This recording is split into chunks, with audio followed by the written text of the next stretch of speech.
Joe Rogan did a podcast recently where he brought on two people to discuss the risks associated with cannabis and the benefits.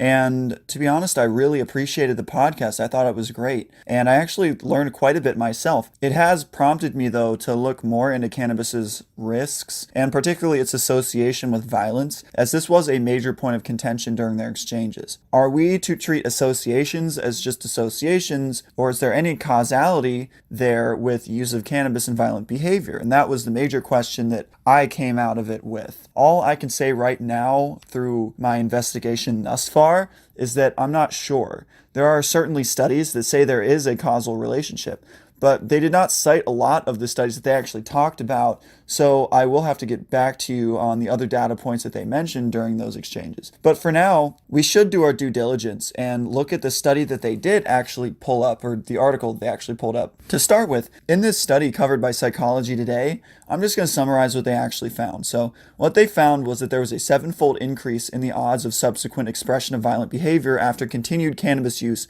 throughout life. They did say that the risk is similar to the increased risk of lung cancer from smoking cigarettes over a similar duration. So let's actually get into the structure of the sample first. So the sample in this study was 411 boys who were born around 1953 and were living in urban working class neighborhoods of London. 97% of them were Caucasian, and all of them were raised in two-parent households. The researchers also take into consideration, they say, other factors including antisocial traits, in addition to alcohol use, other drug use, cigarette smoking, mental illness, and family history. Now, far be it from me to call into question the generalizability of these results, but if I'm not mistaken, single-parent households are a strong predictor of violent behavior, and if I'm not mistaken, having a community with 100% two-parent households is not exactly realistic in urban environments in America. And these communities and those who use cannabis are not limited to males, nor is the subset of the population that has the potential to exhibit violent behavior. So in that way, I think this sample was unrepresentative. Now let's get into what they found.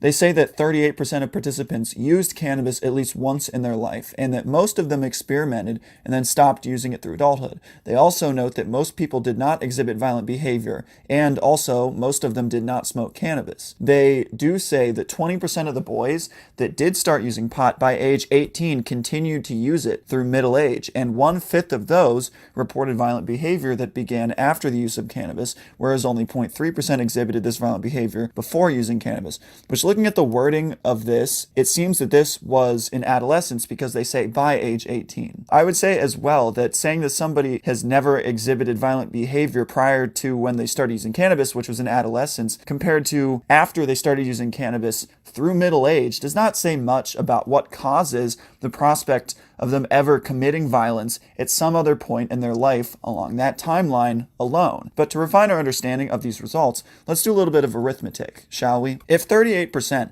of 411 people tried cannabis at some point in their life, you're talking about 156 people of those 411 that actually used cannabis at all. If 20% of those continued use through middle age, you're talking about 31 people. Further, if you take 22% of that, the group that did show violent behavior while using cannabis through adulthood, you're talking about 6.87 people. This means that, on the other hand, basically 24 people out of those 31 that used cannabis throughout adulthood did not exhibit violent behavior. And of those who used it at all, 148 people, give or take to be safe, because I'm using decimals and averages here, did not exhibit violent behavior. The result is really honestly stating something very specific, and that is that compared to people who did not use cannabis through adulthood to middle age, which is between age 32 and 48, they defined it, 6.87 people on average committed violent acts at some point during that time period, which was a 7-fold increase compared to those who did not use cannabis through adulthood. But they also point to a few possible alternative interpretations that the researchers that oversaw this study renounced, which are that those who are more likely to be violent are more likely to be open to using and pursuing cannabis, which is, by the way, illegal in most of the world. And there are other factors like socioeconomic status. People of lower socioeconomic status, for example, are more likely to use cannabis more heavily, and they are also more likely to exhibit violent behaviors and other antisocial personality traits. Are these two things dependent on one another? That's what this study is trying to find out, I guess.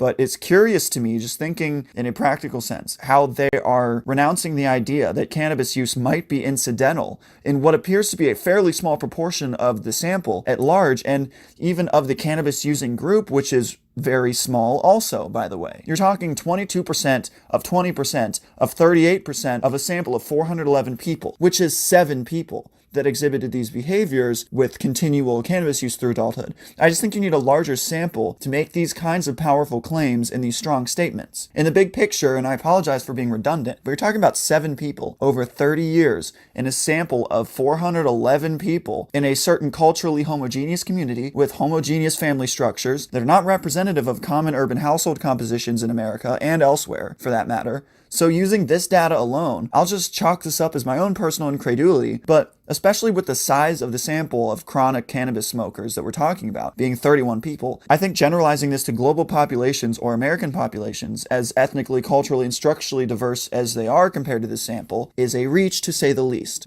And by the way, frequency of use would matter in this scenario, and the duration was the primary measure of continual use, with no discussion of frequency. And they didn't divide them into groups of how frequently they used it throughout that time period. I mean, I'm no expert, granted, but maybe before we start making claims about causal associations and brain alterations, we should understand more fully what these alterations are and their consequences in the format of a long-term study, analyzing them, and maybe take into account frequency of use. I don't know. In addition to frequency, age of onset is also important to the degree of long-term brain alteration and the severity of that alteration. And the way that they worded it was that if they had used cannabis by age 18, which suggests adolescent use, not discussing frequency of use, age of onset, and just grouping cannabis use in general by age 18 together and claiming brain alterations from cannabis use as the cause. I think they're missing a lot of nuance in there, nuance that is important in the studies that this author is presumably using to back up their claim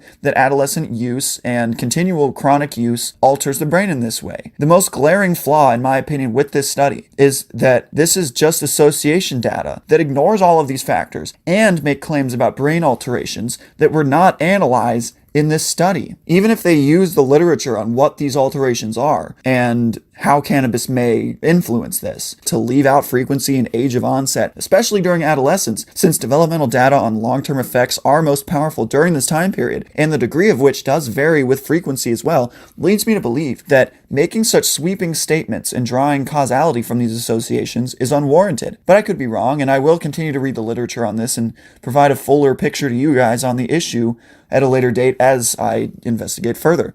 But tell me what you think down below in the comments.